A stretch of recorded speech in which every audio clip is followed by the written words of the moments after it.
தந்தை, மகன், தூய ஆவியாரின் பெயராலே ஆமேன். அன்பிற்குரிய சகோதர சகோதரிகளே, பொதுக்காலத்தினுடைய இறுதி வாரம் 34வது வாரம் கிறிஸ்து அரசர் பெருவிழாவினை நாம் கொண்டாட திருச்சபையானது நமக்கு அழைப்பு விடுக்கின்றது. இந்த வாரத்திற்கு பிறகு திருவள்ளிபாட்டிலே திருவருகை காலத்தை நாம் துவங்குகின்றோம். கிறிஸ்து பிறப்பு பெருவிழாவுக்கான தயாரிப்பில் நாம் ஈடுபடுவோம். கிறிஸ்து அரசர் பெருவிழாவினுடைய வரலாற்று பின்னணியை நாம் பார்க்கின்ற பொழுது 2 உலக போர்களுக்கு நடுவில் 11ஆம் பத்திநாதர் 1925ஆம் ஆண்டு இந்த பெருவிழாவினை அறிவிக்கின்றார். இந்த உலக முழுமைக்கும் நாம் பார்க்கின்ற பொழுது, குறிப்பாக அந்த உலக போரின் சமயத்திலே ஒவ்வொரு நாடும் தன் நாட்டினுடைய எல்லையை விரிவுபடுத்தவும், பிற நாடுகளை அடிமைப்படுத்தவும், கொள்ளையிடவும், தங்களுடைய அதிகாரத்தை நிலைநாட்டவும் போர்களை ஆரம்பித்தார்கள்.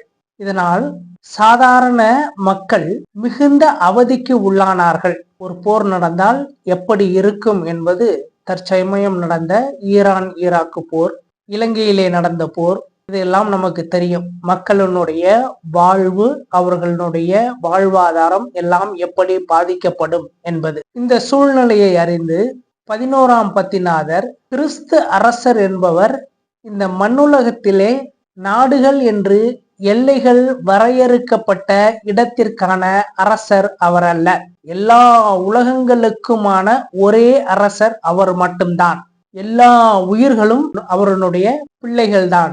இந்த பெருவிழா நமக்கு உணர்த்துவது, அரசாட்சி என்பது அன்பு, சமாதானம், கருணை, நீதி, தர்மம், அறம் இவற்றையெல்லாம் உள்ளடக்கிய ஒரு அரசு என்பதனை நமக்கு அவர் தெளிவுபடுத்துகின்றார். சாதாரணமாக உலகத்தை ஆண்டவர்கள் மாவீரர்கள் என்றெல்லாம் சொல்லுகின்றோம். மாவீரன் நெப்போலியனை எடுத்துக்கொண்டோம் என்றால், பிரான்ஸ் நாட்டினுடைய மணிமகுடமானது குப்பையிலே கிடந்தது. அதை என் வாழ்முனையால் எடுத்து என் தலையில் நான் வைத்தேன் என்று சொல்லுவான். அப்படிப்பட்டவனுடைய மாவீரனுடைய இறுதி காலம் எப்படியாக இருந்தது என்றால், ஒரு பூனை கத்தினால் கூட அவன் பயப்படுவான். உலகத்தையே ஒரே கொடையின் கீழ் கொண்டு வர வேண்டும் என்று நினைத்த மாவீரன் அலெக்சாண்டர் சாகும் தருவாயில் அவனை சுற்றி நின்ற அமைச்சர்கள், எவரேனும் ஒருவரை கை காட்டும், எனக்கு பின் இவன்தான் அரசன் என்று சொல்லும் என்று கேட்ட பொழுது அவர் எதுவுமே சொல்லவில்லை. இறக்கின்ற பொழுது எனது 2 கைகளையும் வெளியில் வைத்து என்னை புதையுங்கள் என்று சொல்லிவிட்டு இறந்தான். இந்தியாவிலே எடுத்துக்கொண்டால் அசோகர் என்று சொல்லுவோம். இவர்களையெல்லாம் விட பெரிய மாமன்னர்கள் இருக்கின்றார்கள் தமிழகத்திலே. சேர, சோழ, பாண்டியர்கள். இவர்களினுடைய அறிவும் அறமும் அன்பும் நீதியும் வேற எந்த நாட்டு எந்த அரசர்களுக்கும் ஈடு இணையாகாது. அப்படிப்பட்டவர்கள் கூட காலத்தால் அழிக்கப்பட்டார்கள். இன்னும் சொல்ல வேண்டுமென்றால், தஞ்சாவூர் பெரிய கோயிலையே ஆந்திராவை சேர்ந்த ஒரு நாயக்கர் மன்னர்கள் தான் கட்டுனாங்க அப்படின்னு கூட யூடியூப்ல எல்லாம் ஒரு காலத்துல வந்தது. அதுக்கப்புறம் எல்லாரும் அது பேசு பொருளான பிற்பாடு பயந்துகிட்டு அந்த யூடியூப்ல இருந்து அந்த காணொலியை எடுத்தாங்க. எத்தனையோ அரசர்கள் காலத்தால் வீழ்ந்து போனார்கள். ஆனால் என்றுமே வீழாத அரசர் என்று பார்க்கின்ற பொழுது அவர் கிறிஸ்து அரசர் மட்டும்தான். எரேமியாவிலே 2வது அதிகாரம் 13வது வசனத்திலே பார்க்கின்றோம். நம் எல்லோருக்குமே வெளிநாட்டு பொருள், வெளிநாட்டு கலாச்சாரம் என்றால் ஒரு மோகம் இருக்கின்றதல்லவா? அதுபோல அன்று வாழ்ந்த மக்கள் இறைவனிடம் சொல்லுகின்றார்கள், பிற நாடுகளை ஆள்வதற்கு எப்படி அரசர்கள் இருக்கின்றார்களோ அதுபோல எங்களுக்கும் அரசரை கொடும் என்று கடவுளிடம் கேட்கின்றார்கள். அப்பொழுது கடவுள் எரேமியாவிடம் புலம்புவதாக இது இருக்கின்றது. என் மக்கள் 2 வகையான பாவங்களை செய்தார்கள். ஒன்று, பொங்கி வரும் நீரூற்றாகிய என்னை புறக்கணித்தார்கள்.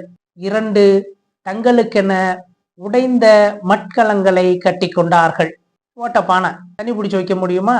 அதுதான் என் பிள்ளைங்க கட்டிக்கிச்சு அப்படின்னு கடவுள் சொல்றார். அதன் பிற்பாடுதான் அவர்களுக்கு அரசர்கள் கொடுக்கப்படுகின்றார்கள். ஆனால் அன்றே எச்சரித்தார் கடவுள், உங்களுடைய செல்வங்களை எல்லாம் வரி என்கின்ற பெயரிலே அவன் எடுத்துக் கொள்ளுவான். நீங்கள் வறுமையில் வாழ்ந்தாலும் மாட மாளிகைகளில் சுகபோகம் அவன் அனுபவிப்பான். உங்களுடைய பிள்ளைகளை எல்லாம், ஆண் பிள்ளைகளை போர்ப்படைக்கு என்றும் பெண் பிள்ளைகளை வைப்பாட்டியர்களாகவும் வைத்துக் கொள்ளுவான் என்றெல்லாம் எவ்வளவோ சொல்லியும் அந்த மக்கள் கேட்கவில்லை. எங்களுக்கு வெளிநாட்டவர் போல எங்களுக்கும் எங்களை ஆள அரசர் வேண்டும் என்று அவர்கள் கேட்டார்கள். கடவுள் அவர்களுக்கு அரசர்களை கொடுத்தார். இருந்த அரசர்களில் எல்லாம் பார்க்கின்ற பொழுது யாரும் முழுமையாக இறை திட்டத்தை நிறைவேற்றிய அரசர்களாக ஒருவர் கூட இல்லை. ஆனால் இவர்களுக்கு அரசர் வருவார் என்று அறிவிக்கப்பட்ட பிற்பாடு அந்த அரசர் மாட மாளிகையில் பிறக்காமல் மாட்டுக்குடிலே பிறந்தார்.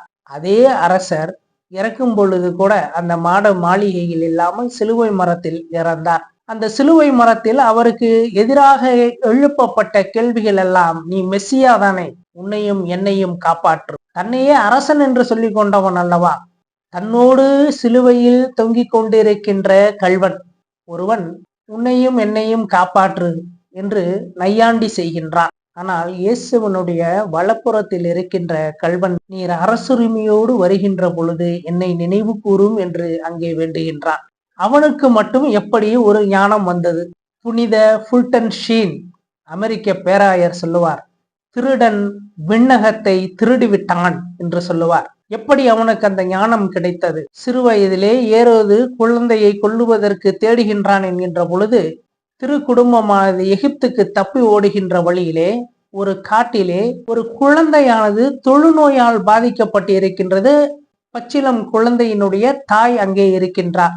அந்த வழியாக செல்லுகின்ற பொழுது மரியாள் எனது பிள்ளையை குளிப்பாட்டுவதற்கு தண்ணீர் கொடு என்று கேட்கின்ற பொழுது அவரும் கொடுக்கின்றார். பாலன் இயேசுவை குளிக்க வைத்த மீதம் இருக்கின்ற தண்ணீரிலே அந்த தாயானவள் தொழுநோயால் பாதிக்கப்பட்ட தன்னுடைய பச்சிலம் குழந்தையை அவர் குளிப்பாட்டுகின்றார். உடனே அந்த குழந்தையானது நலமடைகின்றது. அந்த நலமடைந்த குழந்தைதான் இந்த கள்வன். இது தோமாவினுடைய நற்செய்தியிலே இருக்கின்றது. இப்படிப்பட்ட அரசரை நாம் அணுக வேண்டும், அடைய வேண்டும் என்றால் அவரிடமிருந்து நாம் பெற்றுக்கொண்ட நன்மைகளினால் நமக்கு கிடைத்த அனுபவ அறிவை கொண்டு அவரை அன்பு பாவிப்பதன் மூலியமாகத்தான் நாம் அவரை அடைய முடியுமே தவிர நம் அறிவால் அவரை அடைய முடியாது. இவர் கற்புலன் ஆகாத கடவுளினுடைய சாயல். பவுலடியார் சொல்லுகின்றார், கடவுளை நமது அறிவால் அறிந்து கொள்ளவே முடியாது. இதுக்கு நல்ல உதாரணம் சொல்லணும்னா, சைவ சமயத்திலே சுந்தரருக்கு இறைவன் 5 முறை மனித வடிவிலே நேரடியாகவே உதவி செய்தார். அப்பொழுது எல்லாம் அவரால் அறிந்து கொள்ளவே முடியவில்லை. அவர் சென்ற பிறகுதான் வந்தது இறைவன் தான் என்பதை உணர்ந்து கொண்டார். இந்த இறைவனை இந்த அறிவு கருவிகளை கொண்டோ நாம் வைத்திருக்கின்ற அறிவை வைத்தோ நாம் அணுக முடியாது. மாறாக அன்பால் மட்டும்தான் அணுக முடியும். கிறிஸ்து அரசர் என்று சொல்லுகின்ற பொழுது அவர் அன்பின் அரசர். இந்த அரசர் மற்ற அரசர்களிடமிருந்து எப்படி வேறுபடுகின்றார் என்றால், மற்ற அரசர்கள் யாவற்றையும் தமக்கென கொள்வர், ஆனால் இவர் தம்மையே வெறுமையாக்கி கொண்டார். மற்ற அரசர்கள் வரையறுக்கப்பட்ட நாடுகளின் எல்லைகளை ஆள்பவர்கள், ஆனால் இவர் எல்லை இல்லாத நாடுகள் அனைத்தையும் நாடுகளை கடந்து நமது ஆன்மாவையும் ஆளக்கூடியவர். அரசர் என்றால் தன்னுடைய மக்களை இடரில் இருந்தெல்லாம் காப்பாற்ற வேண்டும். இந்த அரசரும் தன்னுடைய பிள்ளைகளின் ஆன்மாக்களை பாவத்திலிருந்து காப்பாற்றுகின்றார். மற்ற அரசர்கள் தங்களுக்கென பொருட்களை சேகரித்துக் கொள்வார்கள். இந்த அரசரோ பரம்பொருள். அதே போல அரசர் என்றால் ஒரு சிம்மாசனமானது இருக்க வேண்டும். இந்த அரசருக்கு சிலுவை மரமே சிம்மாசனம். மணிமுடியானது சூட்டப்பட வேண்டும். முன்னால் பின்னப்பட்ட முடியே இவருக்கு மணிமுடி. மற்ற அரசர்கள் எல்லாம் தங்களுக்கென்று பட்டு துகில்களை கொண்டிருப்பார்கள். ஆனால் இந்த அரசரோ சிலுவை மரத்திலே நிர்வாணமாகத்தான் தொங்கினார்.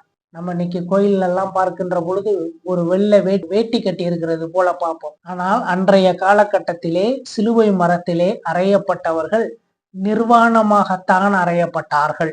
மற்ற அரசர்கள் தங்களிடம் வருகின்ற பாணர்களுக்கு பரிசு பொருட்களை கொடுப்பார்கள். ஆனால் இந்த அரசரோ தன்னிடம் இருந்த சீடருக்கு தன் தாயையே பரிசாக கொடுத்தார். இதோ உன் தாய் என்றார். இப்படி இந்த அரசர் உலகத்தில் இருக்கின்ற மற்ற அரசர்களை எல்லாம் விட வேறுபட்ட ஒரு அரசர். ஏனென்றால் இவர் கற்புலன் ஆகாத கடவுளின் சாயல், கடவுளால் நமக்கு கொடுக்கப்பட்ட அரசர். கிறிஸ்தவம் என்கின்ற ஒரு சமய பெயரை சொல்லி இப்படிப்பட்ட மாபெரும் கிறிஸ்து அரசரை இந்த கிறிஸ்தவத்துக்குள் நாம் அடக்கிவிட முடியுமா? என்னை பொறுத்தவரை பிற சமயங்களில் உள்ளவர்கள் கூட இதே அரசரை வேறு பெயரில் தான் வணங்குகின்றார்கள் என்று நான் சொல்லுவேன். ஏனென்றால் கிறிஸ்து என்கின்ற உலகமே அடக்க முடியாத நாம் கிறிஸ்தவம் என்கின்ற ஒரு சமயத்திற்குள் வைத்து நாம் அவரை அடக்கிவிட முடியாது என்பது என்னுடைய அறிவும் அனுபவமும். எனவே அது மட்டுமல்லாமல் கிறிஸ்து அரசர் அன்பின் அரசர். நம் சமயம் சாராதவர்களாக இருந்தாலும் கூட இந்த கிறிஸ்துவனுடைய அன்பு எப்படிப்பட்டது என்பதனை இதே கிறிஸ்துவை வேறொரு பெயரிலே வணங்குகின்ற பிற சமயத்தவர்களுக்கு நாம் அன்பு பாராட்ட வேண்டும். நம்முடைய அன்பை, கிறிஸ்துவனுடைய அன்பை பகிர்ந்து கொடுக்க வேண்டும். அப்படி நம்மளால் பிறருக்கு நம் அன்பை பகிர முடியவில்லை என்றால் நாம் உண்மையில் கிறிஸ்து அரசை சார்ந்தவர்கள் அல்ல. இந்த கிறிஸ்து அரசர் பிறந்த பிற்பாடுதான் மனிதனாக மனு உரு எடுத்து இந்த மண்ணிற்கு வந்த பிறகுதான் இவருக்கு கிறிஸ்து என்று பெயரிடப்பட்டது, இறைவாக்கினர்கள் முன்னறிவித்த வகையில். ஆனால் பிறப்புக்கு முன்னரே மூவொரு கடவுளில் ஒருவராக இவர் இருக்கின்றார். இந்த கடவுள்தான் அகில உலகத்தில் இருக்கின்ற ஒரே கடவுள், ஒரே அரசர், எல்லா மதங்களாலும் போற்றப்படுகின்றவர். அப்படி என்றால் தம திருத்துவத்திலே ட்ரினிட்டி என்று சொல்லுகிறோம் அல்லவா, அதிலே இரண்டாம் நபராக இருக்கின்ற மகனாகிய கடவுளினுடைய பெயர் என்ன? அந்த பெயரை நான் உங்களுக்கு கிறிஸ்து பிறப்பு பெருவிழாவில் வெளியிடுகின்ற காணொளியிலே நான் உங்களுக்கு கட்டாயம் நான் சொல்லுவேன்.